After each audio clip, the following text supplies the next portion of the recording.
இங்க 2 படைகளுக்கு இடையே ஒரு பெரிய போர் நடக்க போகுது. அப்போ ஹீரோ 4 கேனான்களையும் எனிமி சோல்ஜர்ஸ் வர்ற திசையை பார்த்து ப்ராப்பரா ஃபிக்ஸ் பண்ணி வைக்கிறான். அப்போ எனிமி சோல்ஜர்ஸோட ஷிப்ஸ் அவங்க கிட்ட நெருங்கி வந்துட்டு இருக்குது.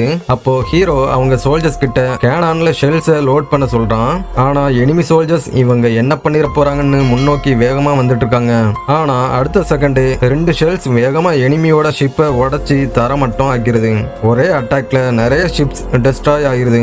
ஆக்சுவலா ஹீரோ அந்த ஷெல்ஸோட சென்டர்ல ஓட்ட போட்டு அதுக்குள்ள கன் பவுடரை வச்சு ரொம்ப தூரமா பவரா அட்டாக் பண்ற மாதிரி தயாரிச்சு வச்சிருப்பான். எனிமியோட படைகள் சென்டர்ல இருக்கிற ஹார்பரை கிராஸ் பண்ணி வந்துடக்கூடாதுங்கிறது தான் இவங்களோட பிளானா இருக்கும். எனிமியோட ஷிப் தீயில கறியிட்டு இருக்கிறத பார்த்து சோல்ஜர்ஸ் எல்லாரும் ஜெயிச்சுட்டோம்னு செலிப்ரேட் பண்ண ஆரம்பிக்கிறாங்க.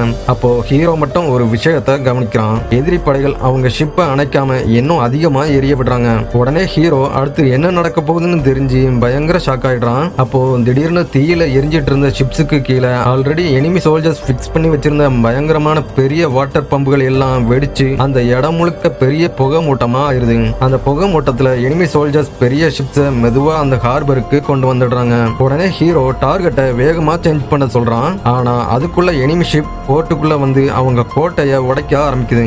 சோல்ஜர்ஸ் எல்லாரும் அட்டாக் பண்ண ரெடியா இருக்கும்போது எனிமி சோல்ஜர்ஸ் அவங்க கோட்டையை உடைச்சிட்டு உள்ள வந்து அட்டாக் பண்ண ஆரம்பிக்கிறாங்க. உடனே 2 படைகளுக்கும் இடையில பெரிய பேட்டில் ஸ்டார்ட் ஆகுது. இவங்க எல்லாரும் நல்லா ஃபைட் பண்ணாலும் எனிமி சோல்ஜர்ஸ் கிட்ட பயங்கரமான வெப்பன்ஸ் மிஷின் இருக்கும். அந்த மிஷின் புல்லட்டை மட்டும் இல்லாம ஃபயரையும் ஸ்பிட் பண்ணும். அதை பார்த்து ஹீரோ ஷாக் ஆகுறான். ஏன்னா இந்த மிஷினுக்கான ஐடியாவை இவன் தான் அந்த நாட்டு ராஜா கிட்ட முன்னாடியே கொடுத்திருப்பான். அந்த மிஷின் ஸ்பீடா அங்க இருந்தவங்க எல்லாரையும் சுட்டு தள்ளிட்டு இருக்குது. அப்போ சடனா ஹீரோ ஒரு பிளான் பண்ணி அங்க இருந்த ஒயின் பேரல் எல்லாத்தையும் அந்த டோருக்கு பின்னாடி வைக்க சொல்றான். ஏன்னா அந்த மிஷினோட வீக்னஸ் அவனுக்கு மட்டும்தான் தெரிஞ்சிருக்கும். அந்த மிஷின் அந்த டோரை ஷூட் பண்ணும்போது ஒயின் பேரல் எல்லாம் வெடிச்சு அந்த மிஷின் கம்ப்ளீட்டா டெஸ்ட்ராய் ஆயிருது.